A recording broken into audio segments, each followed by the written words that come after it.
guys, today I wanted to share this beautiful story with you. It's a story about Malala Yousafzai, and the story is called Malala's Magic Pencil.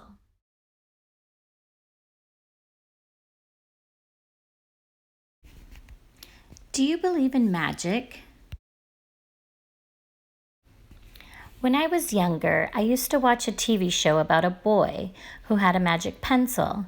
If he was hungry, he drew a bowl of curry, and it appeared. If he and his friends were in danger, he drew a police officer. The boy was a little hero, always protecting people who needed help. How I wanted a magic pencil too. If I had a magic pencil, I would use it to put a lock on my door so my brothers couldn't bother me. Stop time so I could sleep an extra hour every morning. Erase the smell of the trash dump near our house. And I would use it to make other people happy. I would draw the most beautiful dresses in the world for my mother, the best buildings in the valley for my father, so he can open many schools where children would study for free. A proper ball, so my brothers and I no longer had to play with an old sock stuffed with rubbish. Every night before I went to bed, I wished for a magic pencil of my own. And every morning I would wake up and check my cupboard, but the magic pencil was never there. One day I was throwing away potato peels and eggshells at the dump.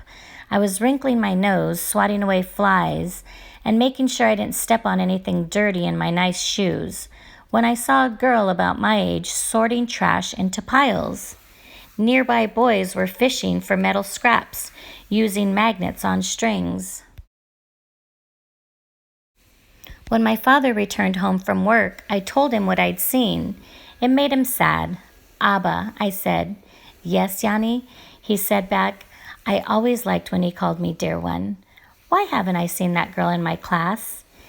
"Because," he said, but he didn't finish right away. "Because, Yanni, in our country not everyone sends their daughters to school, and some children must work to support their family. Those boys will sell the metal scraps they find. If they went to school, their families would go hungry." School was my favorite place, but I had never considered myself lucky to be able to go. My father had always said, "Malala will live free as a bird." Now I wondered how free I'd truly be. That night I thought about families who didn't have enough food, and the girl who couldn't go to school, and even about how when I was older I would be expected to cook and clean for my brothers, because where I came from, many girls weren't allowed to become what they dreamed of.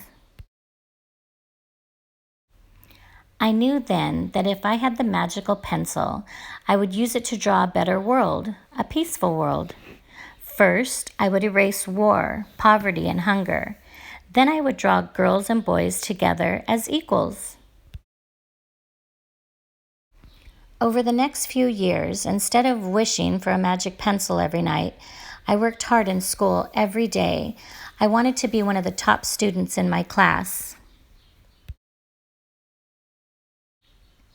But soon, powerful and dangerous men declared that girls were forbidden from attending school. They walked the streets of our cities now. They carried weapons. One by one, girls stopped coming to school.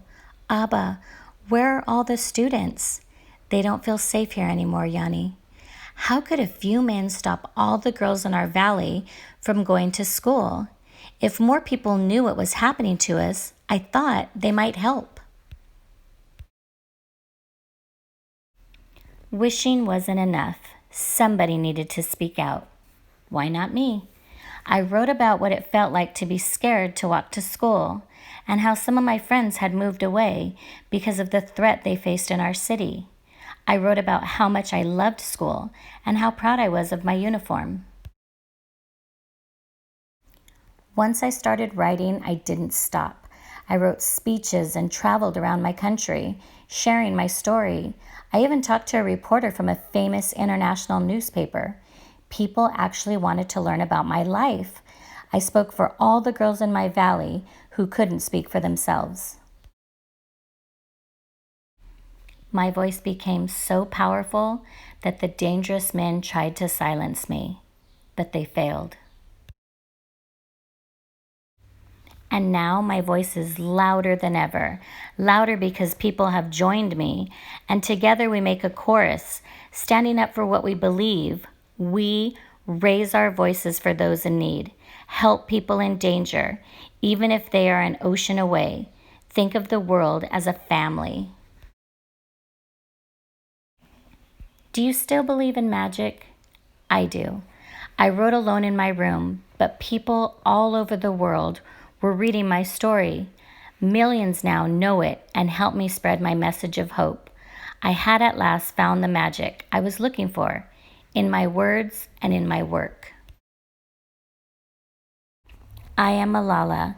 I've always wished I could make the world a more peaceful place, and every day I work to make my wish come true. One child, one teacher, one book, and one pen can change the world.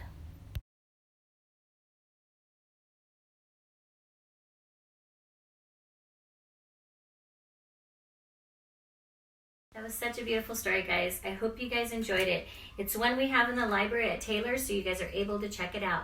I'll see you guys again real soon.